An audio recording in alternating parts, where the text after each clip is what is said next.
Bienvenue à tous mes amis Facebook, bienvenue à tous.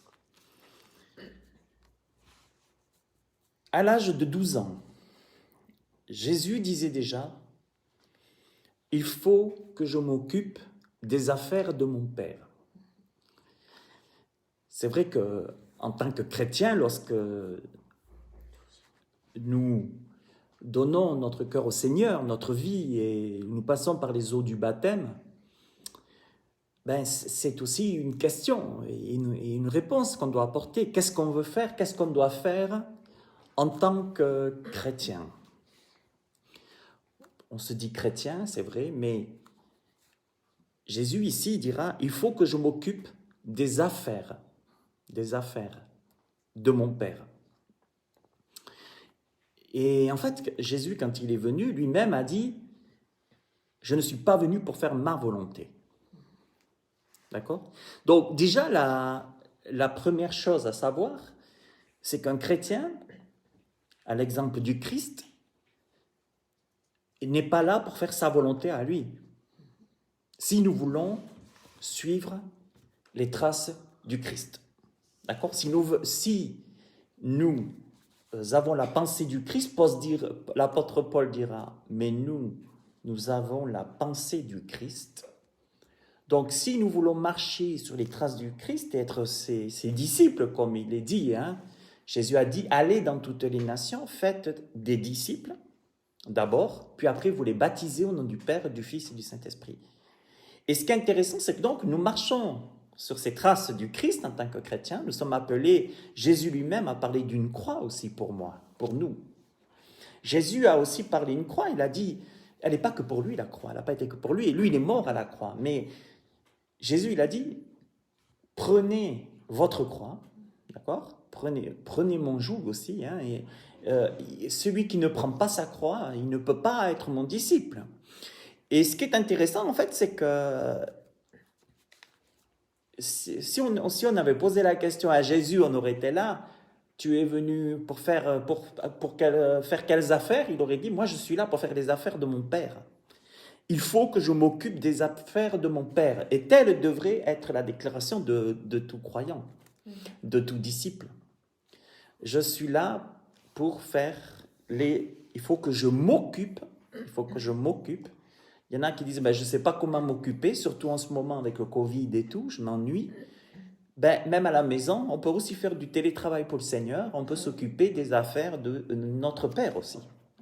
Il faut que je m'occupe des affaires de mon Père. Mais malheureusement, peut-être que l'Église a oublié de rappeler ces choses, parce que bien souvent, il faut que je m'occupe de mes affaires. D'abord. Et après, si j'ai un peu de temps, j'essaierai de m'occuper des affaires de Dieu. Jésus, il a dit, moi en tout cas, c'est pas comme ça que je conçois, sur cette terre que je conçois, la vie chrétienne, la vie, la marche avec Dieu. Il faut que je m'occupe des affaires de mon Père. À 12 ans, ses parents le cherchaient, voilà la déclaration. Pourquoi me cherchez-vous? Il dira à ses parents. Pourquoi, à Joseph, à Marie? Ne saviez-vous pas qu'il faut que je m'occupe des affaires de mon Père? Donc s'il dit ne saviez-vous pas, c'est qu'il leur avait dit à ses parents déjà, moi je suis venu, je suis peut-être votre fils, si on peut dire si on peut dire descendant de la chair, de la lignée de David, mais je suis venu pour faire la volonté de mon Père dans les cieux. Et voilà, donc, alors, c'est vrai que le mot d'ordre aujourd'hui, dans une thérapie d'ailleurs, c'est « occupe-toi de toi d'abord ». Aujourd'hui, on est dans un monde où on nous dit il faut beaucoup t'occuper de toi d'abord. Alors, c'est pas faux, d'accord? Parce que Paul dira, vous êtes le temple du Saint-Esprit. Et puis Paul dira que si quelqu'un ne sait même pas prendre soin de sa famille, comment va-t-il pouvoir prendre soin de l'Église de Dieu, Et aujourd'hui, c'est vrai que nous sommes dans un monde très centré sur soi. Il faut que tu t'occupes de toi. Il faut que tu t'occupes de toi, moi, le moi d'abord. Mais on sent que, ce qui n'est pas faux, je le dis, je le redis, mais la priorité du croyant, la priorité du croyant engagé sur les traces du Christ, c'est d'abord, il faut que je m'occupe des affaires de mon Père. Et en fait, ce qu'on va s'apercevoir, c'est qu'en s'occupant de soi, on peut s'occuper des affaires de notre Père, et on verra même qu'on prend bien soin de soi en le faisant.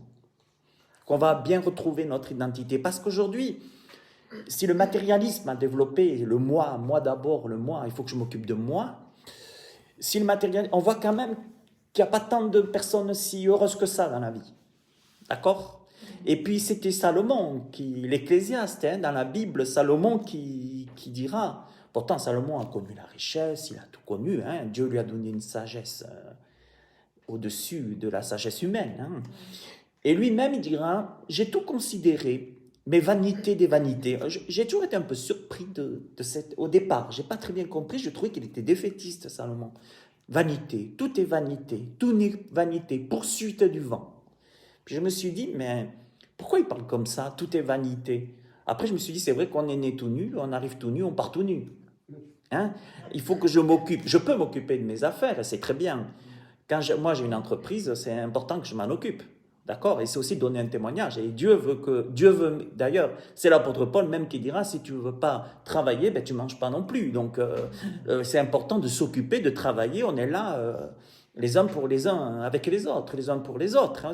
Mais ma priorité devrait être, il faut que je m'occupe des affaires de mon Père. Dans Éphésiens chapitre 2, verset 10, l'apôtre Paul dira, oui, c'est Dieu qui nous a fait. Il nous a créés dans le Christ Jésus pour que nous menions une vie riche en actions bonnes. Hein? Et ces actions, Dieu les a préparées pour que nous les fassions. En fait, dans la pensée de Dieu, ici, ce que l'apôtre Paul dit, bon, c'est Dieu qui nous a créés. D'accord? Parce qu'un homme et une femme ne vont pas créer une âme et un esprit. Hein? C'est Dieu qui nous a créés. Il nous a créés. Pourquoi? Pour que nous menions une vie riche en actions bonnes. Et puis il rajoutera, et ces actions, Dieu les a préparées pour que nous les fassions. En fait, pour Dieu, ça serait normal qu'il faut qu'on s'occupe des affaires de notre Père. Parce que si je prêche l'évangile, si j'en parle comme d'un vaccin, tout le monde va le vouloir. Hein? Tout le monde, si on dit Jésus te sauve, Jésus t'a sauvé à la croix, tout le monde le veut. Tout le monde lèvera la main. Jésus a dit, il y a beaucoup d'appelés, mais il y a peu d'élus. Parce que le Seigneur ne voit pas la vie chrétienne comme nous on la voit. Parce que nous, on voit une vie chrétienne, juste, je prononce de ma bouche le mot chrétien. Je suis chrétien. Mais en fait, quand on regarde vivre les gens, bien sûr, pas tout le monde. Moi, j'essaye d'écouter un petit peu, je regarde, je suis assez dans les médias, tout ça, de regarder un peu les choses. Beaucoup de gens se disent chrétiens. Mais en fait, quand on regarde un peu plus loin, beaucoup pensent que chrétien, c'est un titre, un nom et un héritage qui est donné comme ça. Il y en a qui pensent qu'on est né, hein, on est né, moi je suis né le 4 août 68, il y en a qui pensent qu'on est chrétien. Alors c'est complètement faux. Il n'y a pas d'étiquette et il n'y a pas d'héritage chrétien. Ça n'existe pas. Parce que être chrétien, c'est porter le nom du Christ, c'est le porter personnellement. Être chrétien, ce n'est pas une religion. Pas du tout. C'est l'homme qui en a fait une religion. Être chrétien, c'est une relation, bien plus. C'est porter sa croix, comme a dit le Christ. C'est de dire comme Jésus, il faut que je m'occupe des affaires de mon Père. Être chrétien, c'est comprendre que Dieu, ses actions, Dieu les a préparées d'avance pour que nous les fassions. Donc nous, on va se dire, mais attends, est-ce que ce que je fais tous les jours, est-ce que c'est Dieu qui me les a préparées ou est-ce que c'est moi qui me les suis préparées? Parce qu'il y a les œuvres de Dieu, puis il y a les miennes. Eh oui, parce que si on pense que Dieu, a le même planning que nous, on se trompe. D'accord? Il faut que je m'occupe des affaires de mon Père. Vous savez, s'occuper des affaires nous fait penser à une entreprise, nous fait penser au côté financier aussi. Il faut que je m'occupe de mes affaires. D'accord? Et dans la Bible, il dit, ne vous amassez pas des choses sur la terre, des trésors sur la terre, hein, où les voleurs percent, ou tout ça. Hein. l'apôtre dira. Ne vous amassez pas, mais amassez-vous des trésors dans le ciel. Donc, on voit quand même qu'en parlant d'affaires, j'ai l'impression qu'on investit quand on s'occupe des affaires de notre Père. Ne vous amassez pas des trésors sur la terre, mais amassez-vous des trésors dans le ciel. Donc, finalement, il y en a qui me disent, mais comment être béni? Eh bien, en travaillant pour Dieu. En s'occupant des affaires de Dieu, tu vas prospérer. C'est ce que Timothée dira d'ailleurs. Je souhaite que ton âme prospère à tout égard. Hein? Et je pense que quel est le secret d'une vie bénie? Quel est le secret d'une vie heureuse? Travailler aux affaires de notre Père. Jésus, il a dit, recherchez premièrement le royaume de Dieu et sa justice, premièrement, et après tout vous sera donné. Mais pas tout ce que je veux. Toutes les richesses de Dieu, de notre Seigneur. Et c'est vrai que, en fait, la joie du chrétien, elle est de faire la volonté de notre Dieu. C'est pour ça qu'il y en a qui pensent qu'on est complètement barge. Parce qu'ils se disent, mais comment il est heureux, comment il est joyeux, même toujours dans sa situation. Parce qu'il y a des gens en prison qui chantent, qui sont heureux, qui sont joyeux. Il y a des gens persécutés, des chrétiens à ce moment qui sont égorgés, des chrétiens qui sont tués. Il y en a des martyrs qui sont en train de chanter des louanges. Mais ils sont tarés ou quoi? Non, ils ne sont pas tarés. Ils s'occupent des affaires de leur Père. Ils ont une joie que personne ne peut leur rendre. Que aucune richesse de ce monde ne peut fournir et ne pourra fournir. L'apôtre Paul dira, pourtant il était en prison, la joie du Seigneur est ma force. La joie du Seigneur est ma force. C'est ça. Et la joie, elle vient dans quoi? Il faut que je m'occupe des affaires de mon Père. Donc déjà, ça fait quand même une sélection. Quand Jésus a dit, large et spacieux le chemin qui mène, il y a beaucoup d'appelés mais peu d'élus, et large et spacieux le chemin qui mène à la perdition, et étroit celui qui mène à la vie. Et quand Jésus dit, ce ne sont pas tous ceux qui disent Seigneur, Seigneur qui rentreront dans le royaume de Dieu, il est en train de dire, ceux qui vont rentrer dans le royaume de Dieu, ce sont ceux qui ont l'esprit de Christ, et ce sont ceux qui disent, il faut que je m'occupe des affaires de mon Père. Recherchez premièrement le royaume de Dieu et sa justice, et toutes ces choses vous seront données. D'accord? Et je pense que c'est ça qui est important. Et il est question des affaires. Donc c'est un investissement. Il faut investir comment? Les investisseurs le disent. Investissez. Mais il suffit qu'il y ait un crash, qu'il y ait quelque chose, surtout aujourd'hui, avec ce qui se passe. Les prophéties bibliques sont là pour nous le rappeler. Moi, je n'ai pas trop envie d'investir sur la terre, personnellement. Parce que ça part en cacahuète. Et ça peut... il faut investir, il faut investir. Combien il y en a qui m'ont dit, moi j'ai investi, puis je me suis dit, maintenant je suis en cacahuète. J'ai tout perdu. Mais tout ce qu'on va investir dans le royaume de Dieu ne va pas se perdre, bien au contraire. Chaque jour que je m'occupe des affaires de mon Père, comment s'occuper des affaires de notre Père? Ce n'est pas en étant extraterrestre. Ce n'est pas en allant marcher sur la Lune qu'on va s'occuper des affaires de notre Père. On va s'occuper des affaires de notre Père comment? En aimant notre prochain, en aidant notre prochain. On va s'occuper des affaires de notre Père en prenant soin de notre prochain. En fait, on va s'occuper des affaires de notre Père en pratiquant, en méditant et en pratiquant la parole de Dieu. Vous voyez, donc déjà, c'est là qu'on voit que l'enlèvement de l'Église annoncé par l'apôtre Paul, va déjà trier beaucoup. Il y aura très peu de personnes qui vont être enlevées par rapport à tous ceux qui se disent chrétiens. Seuls ceux qui ont l'Esprit de Dieu vont partir. Il faut que le Saint-Esprit va partir avec l'Église. L'Église, c'est peu, c'est pas forcément beaucoup. Ce sont ceux, c'est les vierges tout d'un coup qui vont se réveiller. Il y a les vierges folles et les vierges sages, comme a dit la parabole de Jésus. Mais aujourd'hui, croyez-moi, je trouve dommage parce que quand il est dit ne vous privez pas de la grâce de Dieu, je trouve dommage parce que en fait, les personnes qui se privent du culte, les personnes qui se privent des réunions, c'est dommage parce que non seulement ils investissent en plus dans le ciel, ils investissent, j'ai envie de le dire, alors dans leur avenir. C'est dommage que l'Église a juste dit être chrétien, c'est juste croire au nom du Seigneur et puis t'es sauvé. Mais c'est pas du tout être chrétien, ça. Être chrétien, c'est quoi? Jésus n'a jamais parlé même de faire des convertis, jamais. Il n'a jamais dit ça. Il a dit faites des disciples. Il n'a pas dit faites des convertis. Ça, c'est nous qu'on dit il faut faire des convertis. Il n'y a pas de convertis à faire. La conversion, de toute façon, c'est le fruit d'une nouvelle naissance, parce que ça veut dire demi-tour. Là, c'est justement, personnellement, le jour où je peux dire je suis converti, c'est le jour où je m'occuperai des affaires, je dirais il faut que je m'occupe des affaires de mon Père, parce que convertir veut dire demi-tour. L'enlèvement de l'Église n'est pas pour ceux qui ne se convertissent pas, qui disent je suis chrétien, mais je marche pour mes affaires. Ce n'est pas eux l'enlèvement de l'Église qui vont partir. Ah ouais, ça fait déjà un tri. Il va y avoir un gros tri. Et sous l'Antichrist, Là, par contre, il y en a qui vont beaucoup se convertir, qui vont se donner au Seigneur, mais le sang des martyrs, Apocalypse, hein, qui sont ces gens? Et le sang des martyrs, hein, et ce sont ceux de la grande tribulation. D'accord? À cause du Christ, ça va faire mal après. Parce que là, après, tu n'auras pas le choix de t'occuper des affaires de ton... Soit tu t'occupes des affaires de ton père, soit tu t'occupes des affaires de l'Antichrist. C'est toi qui vois. Mais tu ne peux pas faire les deux. Tu ne peux pas avoir un pied avec l'Antéchrist et un pied avec le Seigneur. Tu ne peux pas avoir un pied dans le gouvernement d'ordre mondial et un pied dans le gouvernement du royaume de Dieu.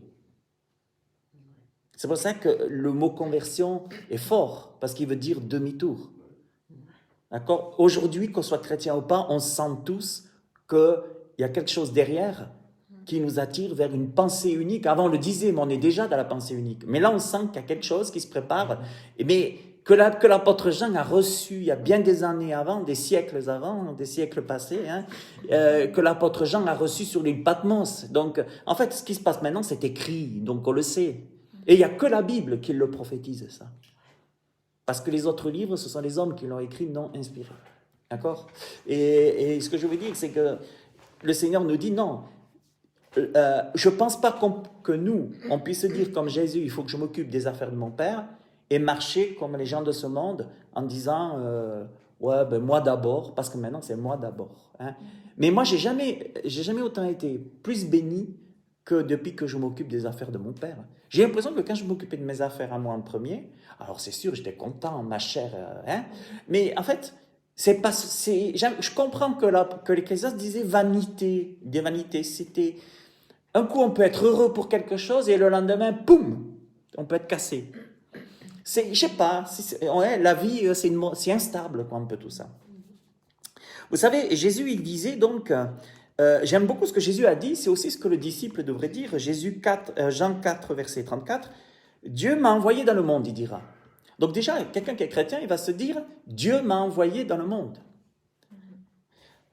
Ma nourriture, a dit Jésus, c'est quoi? C'est de me faire une bonne bouffe. Il n'était pas contre, hein, attention les repas, hein, surtout en tant que juif. Et il dira, ma nourriture, c'est de faire ce que Dieu veut, il dira. Ben, ça correspond à il faut que je m'occupe des affaires de mon Père. Ma volonté, c'est quoi? Ma nourriture, c'est quoi? Ah, moi, ma nourriture, c'est d'aller faire une pétée d'argent. Ma nourriture, c'est d'aller rouler mon prochain pour avoir une pétée d'argent. Moi, ma nourriture, c'est de voler. Moi, ma nourriture, il y en a qui, pour eux, il y en a, c'est je veux gagner le monde. Ma nourriture, c'est de gagner le monde. Et Jésus dira, à quoi sert-il à un homme de gagner le monde s'il venait à perdre son âme? Boum! Ah ouais, Jésus, il viendrait maintenant, ça serait pareil. Hein. Il finirait à la croix. Hein. D'accord? Même si on n'est plus sous le temps de l'Empire romain avec la croix, mais on est sous l'Empire romain reconstitué là. On y arrive très très bientôt. Profitons des derniers temps libres qui nous restent. Hein. Mais cherchez premièrement, a dit Jésus, donc il dira déjà, ma nourriture c'est de faire ce que Dieu veut et de réaliser jusqu'au bout le travail qu'il m'a donné. De réaliser jusqu'au bout. Parce que c'est bien joli, les gentilles promesses. Seigneur, je veux pour toi, je te donne ma vie, je veux travailler pour toi, je veux vivre pour toi, je veux faire pour toi. Vous savez, être chrétien, c'est pas être chrétien d'un jour ou d'une soirée magique. C'est d'aller jusqu'au bout. Et l'apôtre Paul, lui, il dira, pour moi, ce qui est important, oubliant ce qu'en arrière, je cours vers le but. Hein, le but. Pour l'apôtre Paul, lui, il faut que d'abord... il faut que j'arrive au bout. Ma nourriture, c'est de faire ce que Dieu veut et que je le fasse jusqu'au bout. Mais c'est pour ça que l'Église, on a fait une erreur en prêchant cet évangile, convertis-toi, vas-y, une soirée, convertis-toi, puis tu repens-toi, convertis-toi, puis tu seras sauvé. Puis c'est bon, c'est ça être chrétien. Mais c'est absolument pas ça, être chrétien. Jésus est la solution. Mais Jésus veut faire au travers de nous. Et Jésus dira d'ailleurs, il dira bien ces choses, cherchez premièrement le royaume de Dieu et sa justice, et après il dira, car toutes ces choses, ce sont les païens qui les recherchent, mais il dira, votre Père céleste sait que vous en avez besoin. Dieu, il sait très bien ce qu'on a besoin. Et Jésus dira, est-ce que ça vaut le coup que vous dites, il faut que je m'occupe de mes affaires. Dieu sait ce que vous avez besoin. Jésus continuera, cherchez premièrement le royaume et la justice de Dieu, parce que croyez-moi que la justice de Dieu, la justice biblique et la justice des hommes ici-bas, c'est séparé et c'est de plus en plus séparé. Ah, ah. Vous savez, ça choque des gens quand on dit, quand l'apôtre dit, et l'apôtre Jean, n'aimez point le monde ni les choses qui sont dans le monde. Alors on peut le voir d'un côté sectaire, de dire, bah alors je ne mets plus les pieds dans ce monde, mais ça c'est impossible. Parce que Jésus, au contraire, il nous dit d'aller partout. Mais en fait, ce qui est dit ici, c'est que non. Ce que le Seigneur est en train de dire ici, c'est que notre priorité en cherchant le royaume de Dieu, justement, c'est de chercher la justice de Dieu, pas celle des hommes, parce que celle des hommes, Tintin, de plus en plus. Même maintenant, tu as des juges qui font la politique eux-mêmes et qui jugent d'après leurs pensées politiques. Donc même la justice des hommes, elle est même plus fiable maintenant. Même une élection présidentielle, même des élections, c'est de moins en moins fiable, les résultats des élections. Donc la justice des hommes, Tintin, elle n'a jamais existé, elle n'existera jamais, la justice des hommes. Et quand on croit qu'elle a existé, oui, bien sûr qu'elle a existé. Bien sûr qu'il y a des hommes qui ont rendu des bons jugements, des juges qui ont rendu des bons jugements. Mais Jésus ne se fiait pas au cœur de l'homme. Parce que la justice de Dieu et la justice des hommes, il y a une grande différence. D'accord ? Et Jésus dit d'ailleurs, ne vous inquiétez donc pas du lendemain, car le lendemain aura soin de lui-même. À chaque jour suffit sa peine. Donc, mes amis, puis, ayant appelé la foule avec ses disciples, il leur dit, si quelqu'un veut venir à moi, pas de souci, qu'il reste chez lui, qu'il regarde la télé, qu'il joue aux jeux vidéo, qu'il dise qu'il est chrétien, puis il sera au paradis. Ah non, pardon, non, je me suis trompé, excusez-moi, je répète. Puis, ayant appelé la foule avec ses disciples, il leur dit, si quelqu'un veut venir après moi, qu'il renonce à lui-même. Ça commence mal. Déjà, les mains vont se baisser à l'appel de l'évangile, déjà. Qu'il renonce à lui-même, qu'il se charge de sa croix et qu'il me suive. Donc, il faut que je m'occupe des affaires de mon Père. Moi, je croyais que c'était aide-toi et le ciel t'aidera, on m'a dit ça. Moi, je croyais, non, vas-y, vis ta vie, tu es béni, Dieu te bénit. Non. Vis avec le Seigneur, pour le Seigneur, dans la pensée du Seigneur, et tu seras béni. C'est pas tout à fait pareil. Vous savez, dans l'Église, c'est comme dans le monde. Seigneur, je veux, donne-moi, fais ci, fais ça, je veux ci, je fais ça, je veux ça. Je veux une Porsche rouge, je veux une BM blanche. Non, mais j'ai entendu des conneries comme ça dans des grands rassemblements. D'accord ? Mais en fait, quand on va à l'Église, on n'a pas à dire, moi, je veux ci, je veux ça. C'est qu'est-ce que tu veux, Seigneur ? Je suis là pour te louer, t'adorer et recevoir tes instructions, ta parole. Ah non, aujourd'hui, si je veux bien être chrétien, mais être chrétien, je veux bien être. Mais alors, que je puisse faire ma liste à Dieu, parce que comme je suis dans une génération d'égoïstes, capricieuses, matérialistes, donc il faut que... Je veux bien être chrétien, mais alors, Seigneur, je veux ça, je veux ça, je veux ça, je veux ça. Mais en fait, heureusement que Dieu ne fait pas ce qu'on lui demande. Parce qu'en plus, on demande en plus tellement mal, des fois, qu'on se planterait complètement. Heureusement que Dieu ne répond pas à nos caprices comme nos parents répondent à nos caprices d'enfants gâtés aujourd'hui. Hein? Et j'aime beaucoup ce que dit Jésus, qu'il se charge de sa croix et qu'il me suive. Et regardez ce que dit Jésus, il continue, car celui qui voudra sauver sa vie la perdra. Alors, en fait, ce qu'on doit dire aux gens, mais tu peux alors, hein, tu n'es pas obligé d'être chrétien, hein, on n'est pas une secte. Si tu veux sauver ta vie, tu peux, mais c'est con parce que tu vas la perdre après. De toute façon, vous savez, on va tous repartir tout nus. Hein. D'accord ? On va juste se faire grignoter un petit peu. D'accord ? Mais après, ce qui est de la chair est de la chair. Et Jésus, il dit, investissez plutôt dans le ciel. Occupez-vous des affaires du ciel, de mon Père. C'est là qu'il faut investir. Parce que, vous savez que si on n'est pas sauvé par les œuvres, toutefois, les récompenses, la suite, ça sera par nos œuvres. Et oui, le tribunal de Christ, c'est pour nous, pour les œuvres. Chacun recevra sa récompense.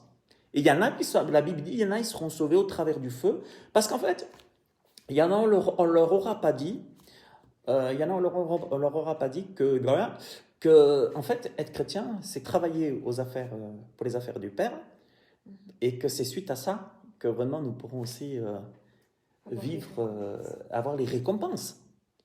Il y en a qui pensent, non, je n'ai pas besoin de récompense, je crois en Christ, je suis sauvé, voilà. Ils pensent que ça va être pareil pour tout le monde, en fait. C'est pas du tout, ça va pas être pareil pour tout le monde. Ça aussi, c'est une erreur, hein, de penser ça. De penser que quand je suis sauvé, ok, tous ceux qui sont sous le sang de Christ seront sauvés, il n'y a pas de souci. Ceux qui sont donnés leur vie au Seigneur seront sauvés. Mais l'histoire des récompenses, c'est pas du tout pareil pour tout le monde. Hein. Ah non. Est-ce Ouais. que c'est pour ça qu'il est dit qu'il y a plusieurs demeures dans la maison? Exactement. Jésus a dit, il y a plusieurs demeures dans la maison de mon Père et je vais aller vous préparer une place. C'est pour ça qu'il est parti. Il a dit, après, je vais revenir. C'est l'enlèvement de l'Église, ça. Après, il y aura encore un autre retour plus tard pour le millénium, l'ère millénaire sur la terre. Tout à fait. Non, non, il ne faut pas croire. Hein. Sinon, Dieu n'est pas injuste. Je veux dire, le salut, c'est vrai qu'il y en a qui râlent parce qu'ils disent, ouais, mais attends, l'ouvrier de la dernière heure, lui, il vient, et puis tout d'un coup, il est sauvé comme tout le monde. Oui, il est sauvé comme tout le monde, mais ça ne veut pas dire qu'il aura de récompense comme tout le monde. C'est pas ça. Attention, être sauvé, c'est une chose, mais après, c'est encore autre chose. Et Jésus a dit, mais celui qui perdra sa vie à cause de moi et de la bonne nouvelle, elle la sauvera. Donc sauver sa vie, c'est quoi? C'est pas vouloir la sauver par soi-même. C'est perdre sa... Il dira, celui qui perdra sa vie à cause de moi et de la bonne nouvelle, elle la sauvera. Et puis il dira, et que sert-il à un homme de gagner tout le monde s'il perd son âme? Imaginez les gens qui n'ont pas été évangélisés, qui n'ont pas entendu. Imaginez les gens qui ont gagné le monde et qui ont perdu leur âme, qui sont en enfer en attente du jugement dernier, là. Et qui sont en enfer déjà. Hein, déjà. Mais ils ont gagné le monde. Hein. Le riche et Lazare, la parabole, hein, d'accord? Ils ont gagné, mais ils ont perdu leur âme. C'est fou. C'est fou. Vous savez, c'est pas la condition intelligente dans la tête et les diplômes et l'argent qui va faire qu'on va rentrer dans le royaume de Dieu. C'est celui qui a... Vous savez, perdre sa vie sur la terre pour le Seigneur, c'est pas de devenir pauvre comme l'Église l'a faussement enseigné, surtout catholique. C'est faux. Dieu peut nous placer dans une situation de richesse pour bénir les autres. C'est pas d'être riche ou pauvre, mais de perdre sa vie à cause de Christ, ça veut dire, ok, j'ai la grâce d'être riche, d'autres diront j'ai la grâce d'être pauvre, mais je vis pour le Seigneur. Vous savez, on peut essayer de garder l'argent, hein, tout comme ça, mais si je pars demain, vous savez, l'État, vous pouvez y aller, l'État, ils aimeraient bien garder l'argent de côté, comme ça, comme vous ne serez plus là, s'il n'y a pas de famille, ou après la famille, ils pourront ramasser. Hein, n'oubliez pas de déclarer vos droits de succession, hein, surtout. Bon, bref, moi je trouve con de ne pas placer l'argent pour le royaume de Dieu.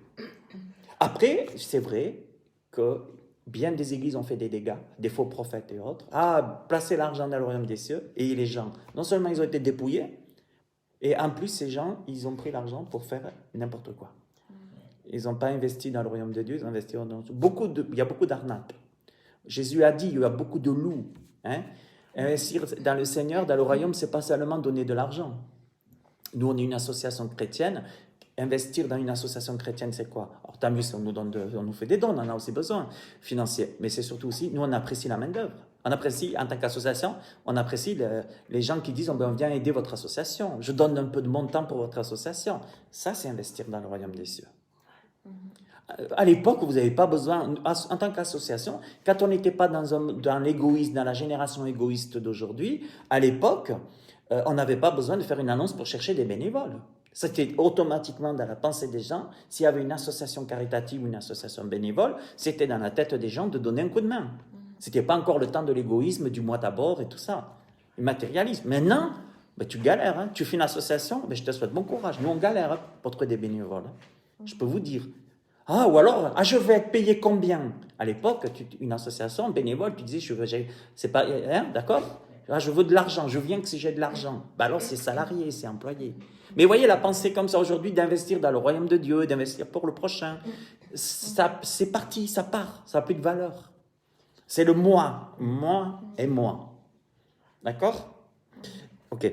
Et puis, alors, une définition que j'aime beaucoup, l'apôtre Paul le dira, il dira dans Acte 20, 24, « Mais je ne fais pour moi-même aucun cas de ma vie, comme si elle m'était précieuse, pourvu que j'accomplisse ma course avec joie et le ministère que j'ai reçu du Seigneur Jésus d'annoncer la bonne nouvelle de la grâce de Dieu. » C'est ça, s'occuper des affaires de notre Père. Écoute, de dire, moi, pour moi-même, je ne fais aucun cas de ma vie, pourvu que j'accomplisse celle du Seigneur. Mais en fait, ce n'est pas du tout être sectaire. Moi, je crois que Dieu a les meilleurs projets pour nous, pour nous-mêmes, pour notre vie, les meilleurs plans. Alors, pourquoi est-ce une nécessité finalement? 1 Jean 5, 19, nous savons que nous sommes de Dieu et que le monde entier est sous la puissance du malin. Ah, là, l'apôtre Jean est en train de dire, finalement, pourquoi vous n'avez pas le choix en tant que chrétien? C'est pour ça que la vie est un choix, mais toujours un choix avec deux. Hein, deux bras, deux pieds, deux oreilles, tout ce que vous voulez. Soit je m'occupe de mes affaires, des affaires de ce monde, de mes affaires dans ce monde, soit je m'occupe des affaires du royaume de Dieu, mais qui sont aussi mes affaires, parce que Dieu veut nous rend participants. Hein, on est bénis. Et là, l'apôtre Jean dit, mais en fait, finalement, sachez une chose, nous savons, nous, que nous sommes de Dieu, et que le monde entier est sous la puissance du malin. Donc le monde étant sous la puissance du malin, donc de Satan, Jésus ne pouvait pas se pencher sur ses intérêts personnels. Et pour Jésus, ce n'était pas d'aller servir Satan, c'est pas ce qu'il voulait. Vous savez, Satan est le prince de ce monde. Et qu'est-ce que Satan? Satan, il berne sur 3 points. Il a les gens sous 3 points. Vous verrez, c'est toujours comme ça. L'argent, le pouvoir, le sexe. L'argent, le pouvoir, le sexe. Et je vais vous dire pourquoi Satan berne les gens avec ça. Parce que pour Dieu, l'argent est bon. Dieu dira, à moi alors est l'argent, mais l'argent est bon pour qui? Pour lui, pour le royaume de Dieu, pour notre prochain, pour nous en même temps, pour notre prochain. L'autorité, le succès, hein, la puissance, oui. Mais l'autorité, la saine autorité, c'est bon. Aujourd'hui, on cherche une bonne autorité de père. Le père, entre autres. Hein? On cherche une bonne autorité d'un patron. C'est rare aujourd'hui, trouver tout ça. D'accord? Le pouvoir, donc je disais, un saint pouvoir, hein, pour le royaume des cieux, etc. Et le sexe aujourd'hui. Aujourd'hui, je comprends pourquoi les gens me disent, mais arrêtez de nous parler mariage, ça n'existe plus. Mais j'ai quoi comme vision du sexe? Le sexe dans le mariage, dans la pensée de Dieu, il n'y a rien de plus merveilleux. Mais dans le monde, c'est quoi aujourd'hui le sexe? On va même apprendre à nos gamins de bonheur, maintenant, il te faut prendre ta pilule, hein, protégez-vous, hein, et puis allez-y, faites les cons de tous les côtés, allez-y. Ben après on se dit, mais pourquoi il y a tant de merde, il y a tant d'épidémies, il y a tant de maladies, pourquoi il y a tant de... Mais toute la puissance du péché qu'elle a. Satan, il est le prince de ce monde, l'apôtre le dit. Hein, il dit bien, le monde entier est sous la puissance de malin. Et vous savez jusqu'à quand ça va être comme ça? Jusqu'à ce que Jésus revienne pour le millénium, pour le lier pour 1000 ans. Donc, on y est encore. Hein? Alors, donc Jésus, en venant ici, il savait très bien qu'il venait sur une terre ennemie. Ennemie.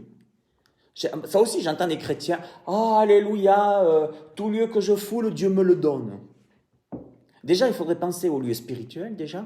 Hein, déjà, penser au spirituel. Mais attention à ces choses. On n'est pas encore dans le milieu, on n'est pas dans le millénium. D'accord? Il faut comprendre une chose. Quand Dieu me donne quelque chose, il me le donne. Ça, je suis d'accord. Mais ce n'est pas parce que je suis chrétien que je mets un pied dans ce monde que Dieu me le donne. Jésus, il l'a bien dit. Hein. Il a bien dit, c'est pas pour maintenant que je viens pas pour établir mon règne là. Hein. Jésus est venu pour établir son règne dans les cœurs, en fait. Et plus tard, il viendra pour l'établir sur la terre. Mais pour l'instant, on n'en est pas sur la terre, on en est dans les cœurs.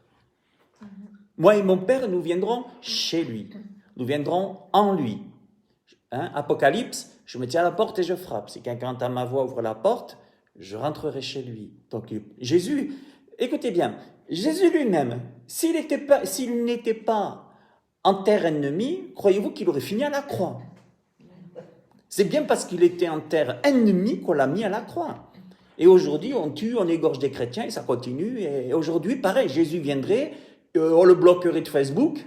Il serait vite bloqué de Facebook avec ce qu'il a dit. Hein, il serait bloqué de partout. Et puis Jésus, il ne pourrait rien dire de mieux que l'autre fois. Hein.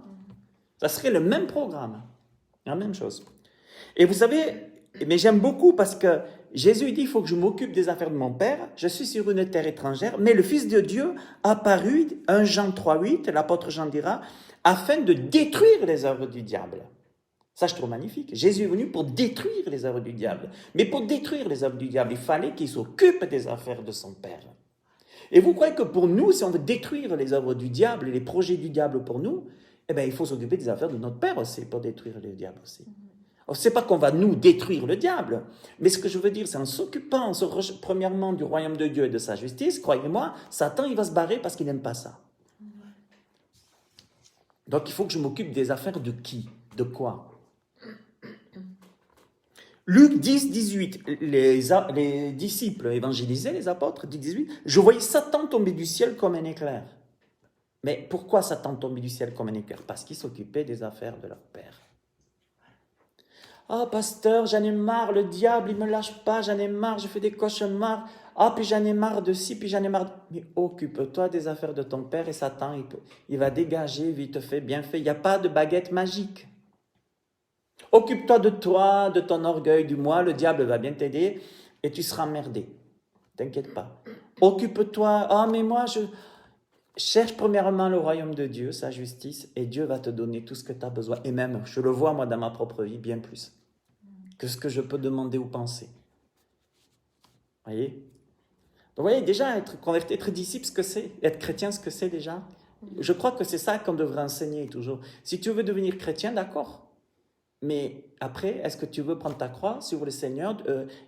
Il faut que tu accomplisses, marcher sur les traces du Seigneur. Et surtout, il faut que je m'occupe des affaires de mon Seigneur, de mon Père.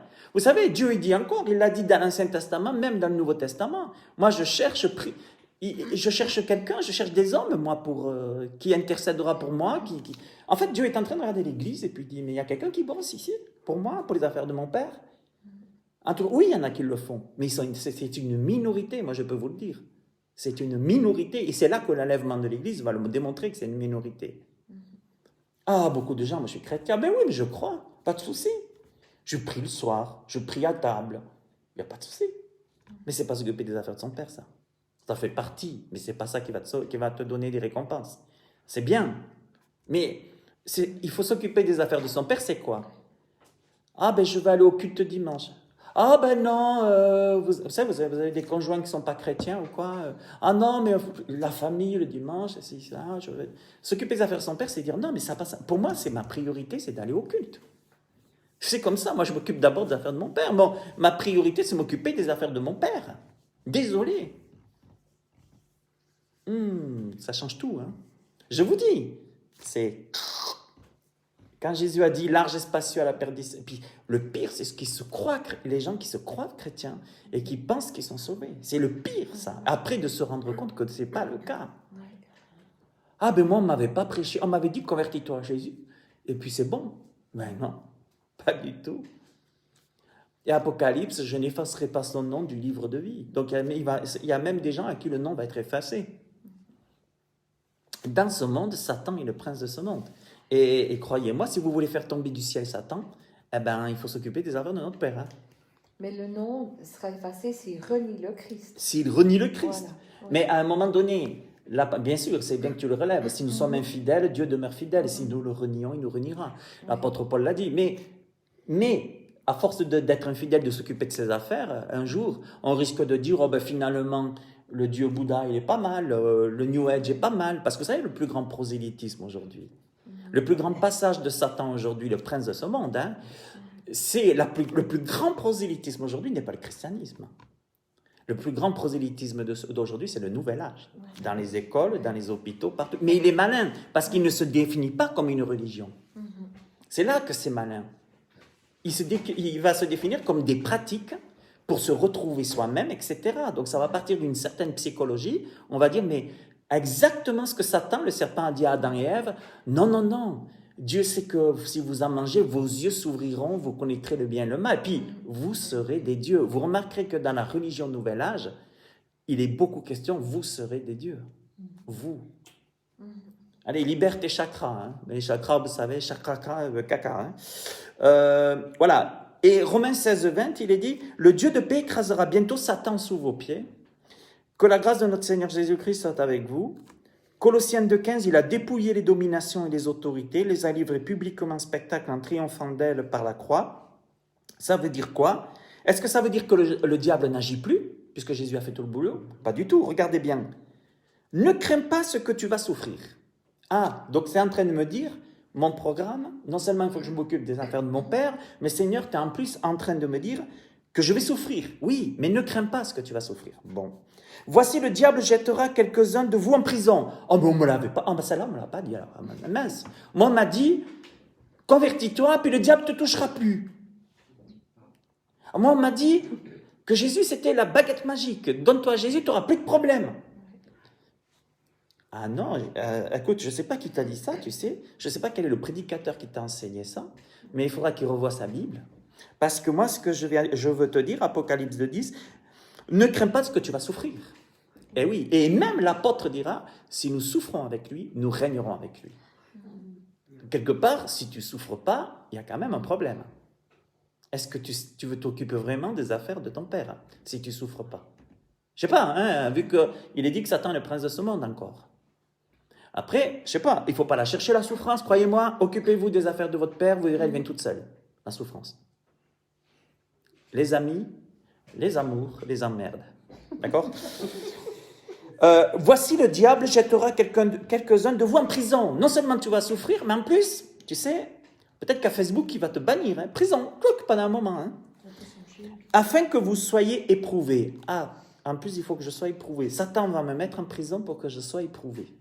Donc, ça veut dire que, comme Job, Dieu va utiliser Satan pour m'éprouver, pour tester ma foi. Et surtout, pas que pour tester ma foi. Dieu va laisser Satan pour m'éprouver, pour faire grandir ma foi, moi j'ai envie de dire. Parce que l'apôtre dira, à propos de l'épreuve, il dira, hein, c'est Jacques qui en parle de l'épreuve. D'accord? L'épreuve de votre foi produit la patience. Il faut que l'épreuve, la patience soit s'accomplisse. Afin que vous soyez parfaits sans faille. Il ne faut pas sans faillir en rien. Ah bon, mais ça, on ne me l'avait pas dit. Alors là, tu es en train de me dire que si je me convertis, je vais souffrir. Le diable va me jeter quelques-uns de vous en prison. Bon, peut-être ce ne sera pas moi, hein, ouf. Hein? Afin que vous soyez éprouvés. Hein, mais éprouvés, je crois qu'on tous éprouvés.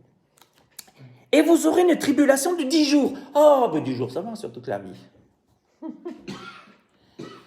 D'accord? Vous comprenez ce que ça veut dire? Hein? C'était mais c'est pour tout le monde. Il y a des tribulations. C'est l'apôtre Paul qui a dit, tous ceux qui vivront pieusement Jésus-Christ seront persécutés. Tous ceux qui veulent vivre pieusement en Jésus-Christ seront persécutés. Tous ceux qui veulent vivre pieusement. C'est pas tout le monde qui veut vivre pieusement en Jésus-Christ. Il faut que je m'occupe des affaires de mon Père. Ça, c'est un choix. Sois fidèle. Et puis après, si tu arrives à passer tout ça, sois fidèle jusqu'à la mort. Pas jusqu'à le lendemain de ta soirée où tu as entendu Jésus, tu as levé ta main. Sois fidèle jusqu'à ta mort, jusqu'à la mort, et je te donnerai la couronne de vie. Ça, c'est les récompenses. C'est le tribunal de Christ. Tu reçois la couronne de vie. Waouh! Donc, ne crains pas ce que tu vas souffrir. Le diable risque de te foutre en prison. Tu seras éprouvé. Tu auras des tribulations. Sois fidèle jusqu'à la mort, je te donnerai la couronne de vie. Voilà le programme d'un chrétien.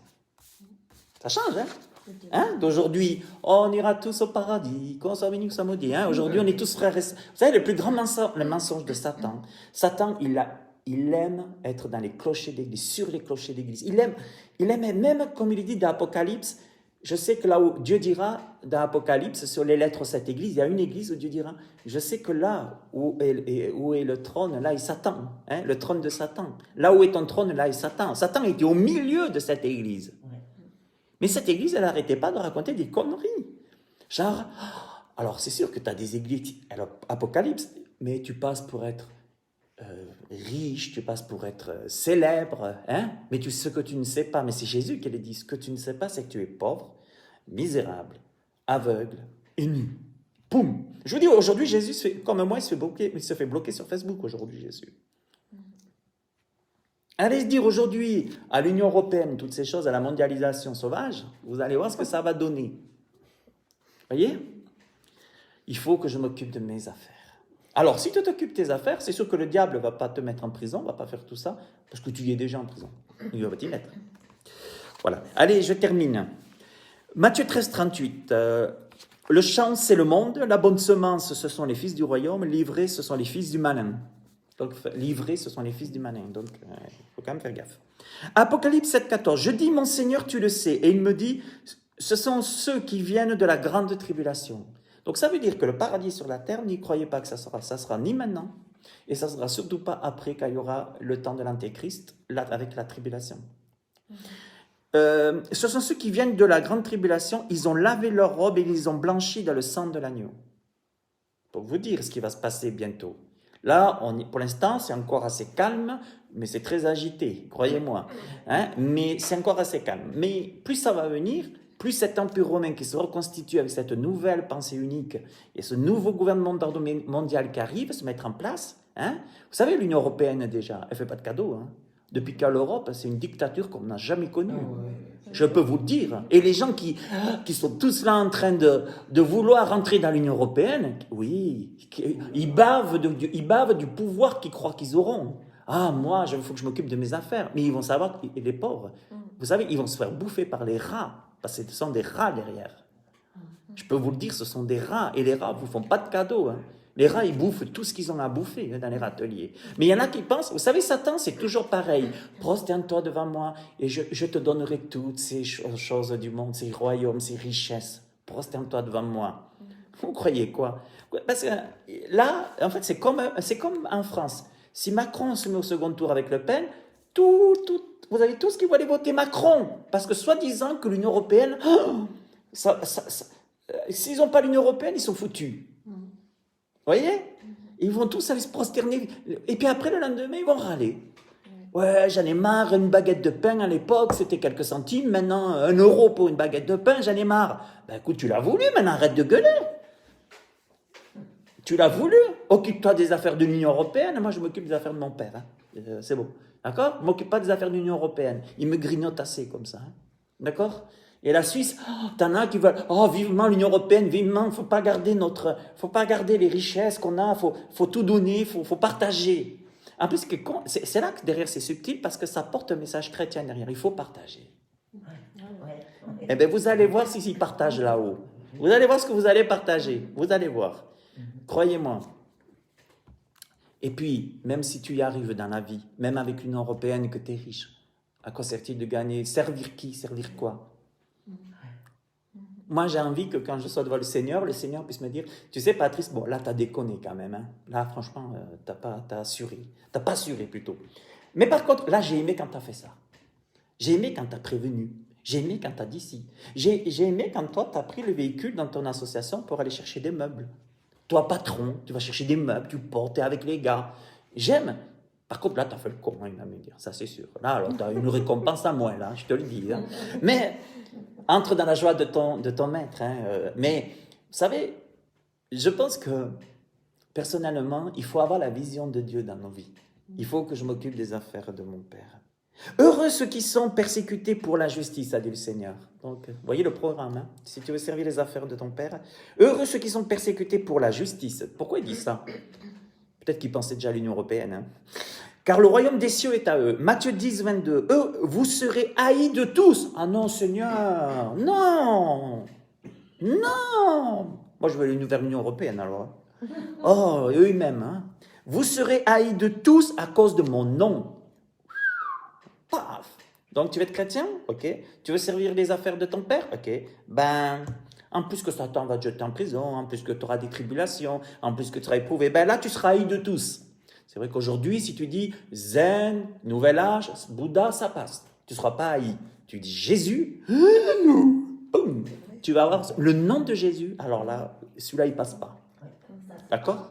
Vous serez haïs de tous à cause de mon nom. Donc, si vous voulez servir en premier, vous voulez servir les affaires, il faut que je m'occupe des affaires de mon Père, eh bien, haïr, persécuter, donc la moquerie. Puis alors, il y a des chrétiens qui disent, mais comment ça se fait que je suis persécuté? Comment ça se fait que je suis... Mais c'est normal. Même l'apôtre dira dans la Bible, ne soyez pas sans intelligence, ne soyez pas surpris parce que vous passez par l'épreuve. Jésus, il a dit aux apôtres, Satan vous a réclamé pour vous passer au crible. Puis passer au crible, allez-y, passez. Les maçons, ils sauront vous dire quand ils prennent avec le tamis qui se... Hein, Satan vous a réclamé pour vous passer au crible. Et qu'est-ce qu'a dit Jésus? J'ai prié pour toi pour qu'il ne le fasse pas? Non, il n'a pas dit ça. J'ai prié pour toi pour que ta foi, votre foi ne défaille point. Donc, arrête-toi à cet évangile protestant à la noix qui n'a rien à voir avec la vraie réforme. Aujourd'hui, c'est vraiment le diable qui est derrière tout ça. De nous faire croire qu'on va tous au paradis, qu'on est tous beaux, qu'on est tous frères et sœurs. C'est des conneries tout ça.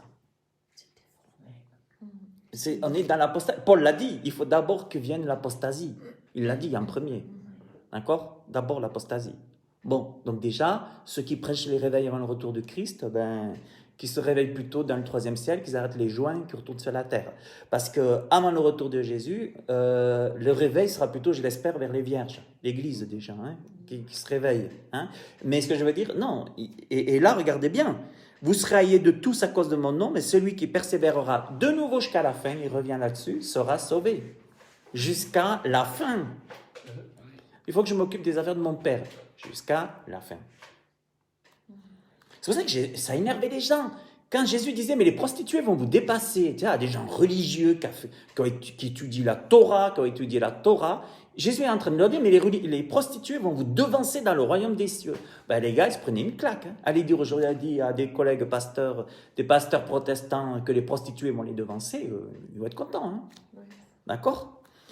Et quiconque aura quitté à cause de mon nom, ça c'est le mariage. Est-ce que avant de te marier, veux-tu t'occuper des affaires de ton père? Oui, ok. Parce que quiconque aura quitté à cause de mon nom ses frères, ses sœurs, ou son père, ou sa mère, ou sa femme, ou ses enfants, ou ses terres, ou ses maisons, recevra le centuple et héritera la vie éternelle. Quitter à cause de mon nom.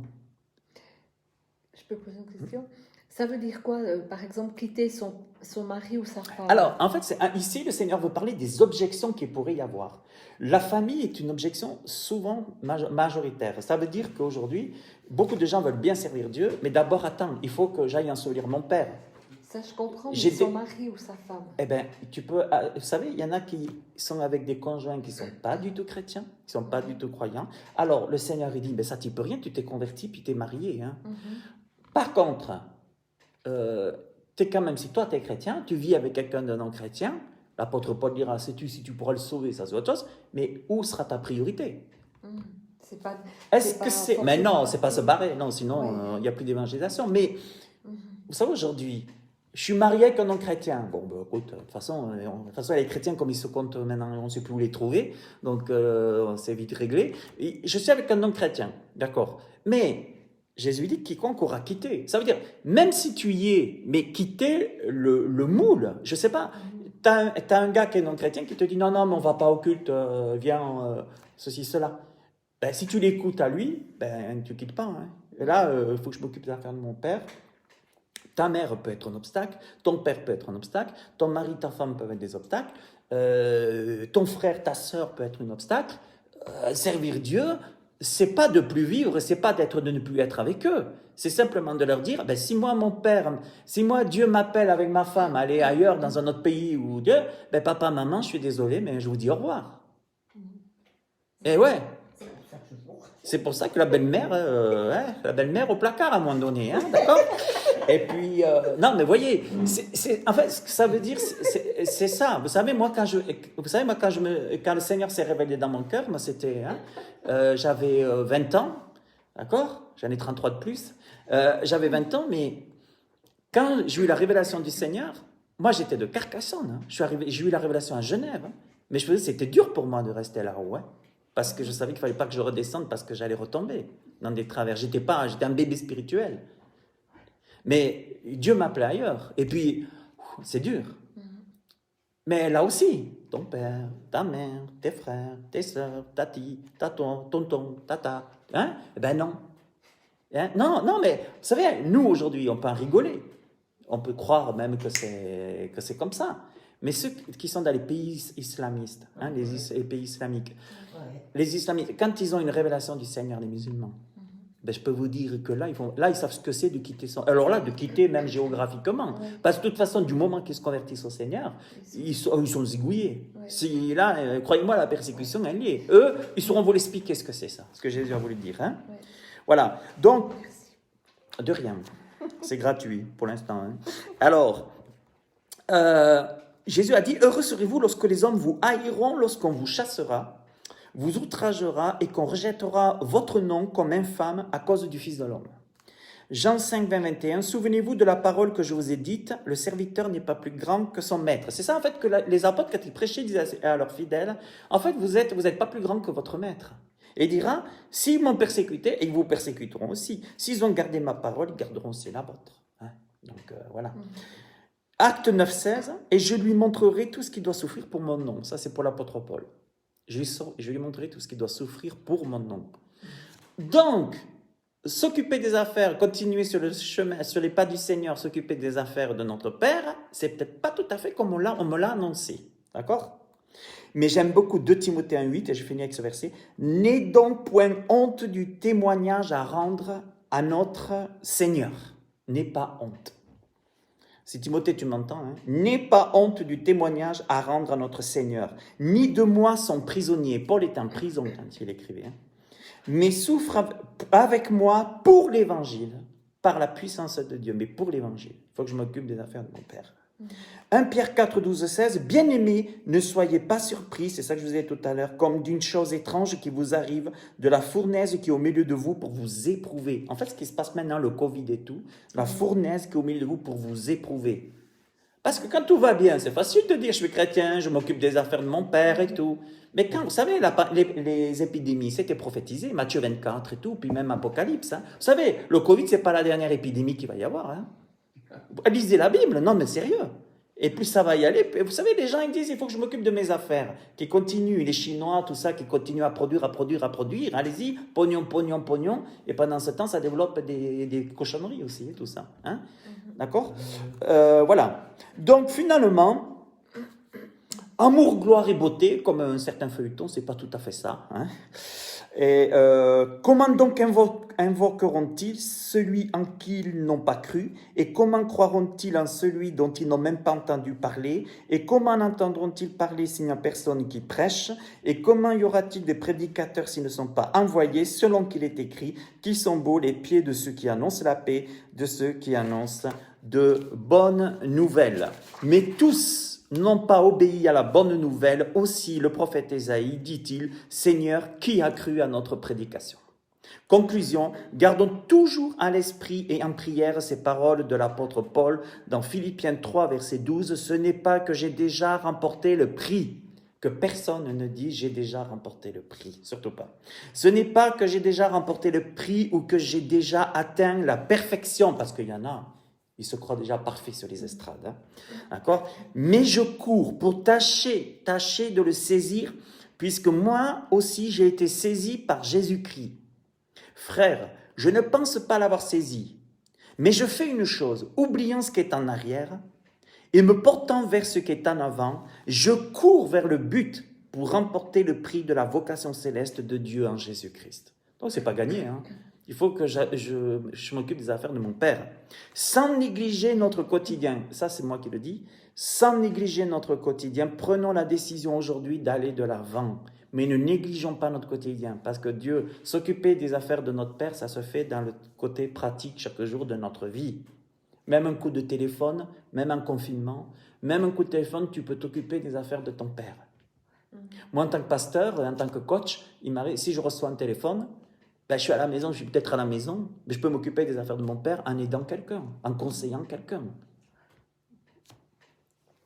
Prenons la décision aujourd'hui d'aller de l'avant. Lorsque nous oublierons ce qui est en arrière et que nous irons de l'avant, nous verrons la vie abondante que le Seigneur nous a réservée. Mais il faut oublier ce qui est en arrière et aller devant. Il faut qu'on s'occupe des affaires de notre Père dans notre quotidien. C'est pas ce que Jésus nous a dit dans la prière du Notre Père, que ta volonté soit faite, donne-nous aujourd'hui, hein, que ta volonté soit faite sur la terre comme au ciel, il me semble. Hein. Jérémie 29, 11, car je connais les projets que j'ai formés sur vous, dit l'Éternel, projets de paix et non de malheur. Puis on se dit, mais merde, alors pourquoi il y a tant de malheur? Ben, à se poser des questions. Hein. On s'occupe des affaires de qui? Afin de vous donner un avenir et de l'espérance, vous m'invoquerez, vous partirez, vous me prierez, je vous exaucerai. Vous voyez, s'occuper des affaires de son Père, du Père, de notre Père, c'est beaucoup mieux que ça. Vous m'invoquerez et vous partirez. Ça veut dire que si tu es pris dans l'esclavage, là il parle pour Israël bien sûr en premier, hein, d'accord? Vous m'invoquez, parce qu'à un moment donné, le peuple d'Israël, c'est comme nous. Il y a des moments ça va bien, des moments ça va pas. Des moments où on est libre et des moments où on est en captivité. D'accord? Et Dieu dit, je connais toujours Dieu a toujours parlé par les prophètes à son peuple. Il leur a rappelé qu'il connaissait les projets qu'il avait formés pour chacun d'eux. Des projets de paix et pas de malheur. Mais vous m'invoquerez, vous partirez, vous me prierez, je vous exaucerai. Mais vous voulez faire quoi? Vous voulez servir qui? Vous voulez servir quoi? Vous voulez faire quoi? La question, elle est là. D'accord. Ouais.